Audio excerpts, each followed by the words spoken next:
Okay, this is Pre-Cal 10, this is your Chapter 1, and Chapter 1 is a little bit of a hodgepodge of, there's some financial literacy thrown in there, we have some arithmetic sequences and series we throw in there.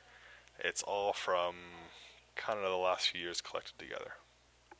We're going to start with arithmetic sequences, and I'll talk about series, but again, series you do in grade 11, so not so much in grade 10. There's basically a formula you have to know and figure out how to use, and once you know the formula and you understand what each term means, you just have to kind of follow the same pattern. So your formula is basically a of nth term equals a of their first term plus your nth term minus 1 times the difference, or times d. And that's a lot of words, we're going to explain that as we go along. For series, s of n equals n over 2, a plus 1, or a first term plus a to the power of n. We'll get to that in grade 11. You don't have to worry about that this year. An arithmetic sequence. A sequence is basically a pattern going up. So in our case here, we're going up by 2. 2, 4, 6, 8, 10, so on and so forth. Okay. You want to find out and use your formula for this arithmetic sequence so that you can, in theory, find any term you're asked to find. What we're looking for is n. It depends what we're looking for or what you're being asked to find. But things you have to know that a1 is always your first term. So in our case here, our first term would be 2. If we had another sequence that went up by 3s or went up by like 10s, 10, 20, 30, 40, so on, 10 would then be your first term. A of n is usually whatever term you're trying to find. So if I'm trying to find the nth term or anything like that, that's basically what we're trying to solve for. The common difference is usually what change is happening. So in our case here, 2, 4, 6, 8, we're going up by 2. If we're going up by 10s, the hop you'd be making would be plus 10. If you're going in reverse or subtracting, it could be a negative. And your nth term is always what you're trying to find. So, if you're given a term like this and said, here's the arithmetic sequence, what is the 8th term? Besides of just being able to count, 1, 2, 3, 4, 5, 6, 7, 8. Oh, hey, it's 16. We know that, because I can just count it out. If you were asked to find the 81st term, rather than write it all out, we can use the formula. We're going to test our formula to see if we get the term 16. So, when I fill this out, it's always good to write out your formula first. Always step 1, write your formula. It's then good to then state what you know. So, I know that my first term, a1, is 2, because we start at 2.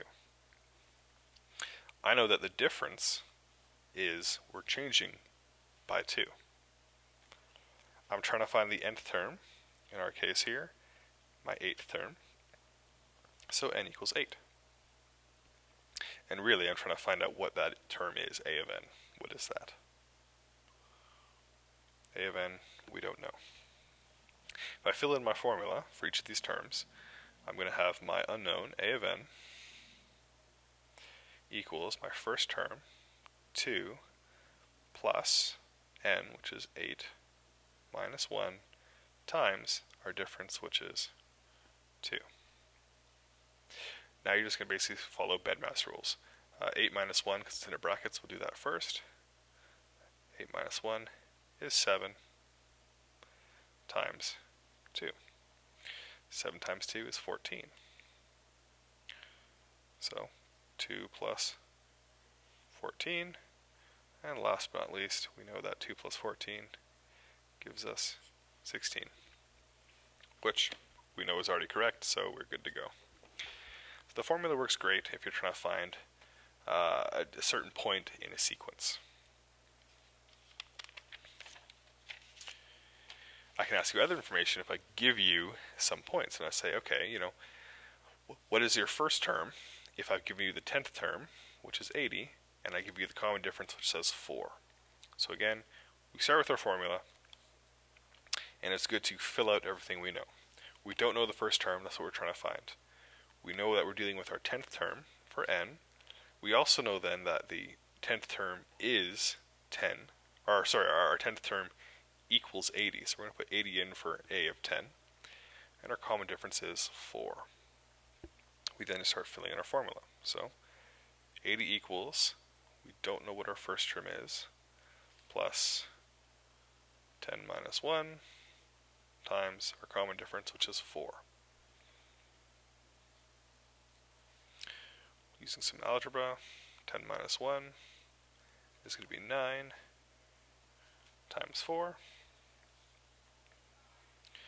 9 times 4 is 36. And our last thing we have to do is get a1 by itself. So we're going to minus 36 from both sides.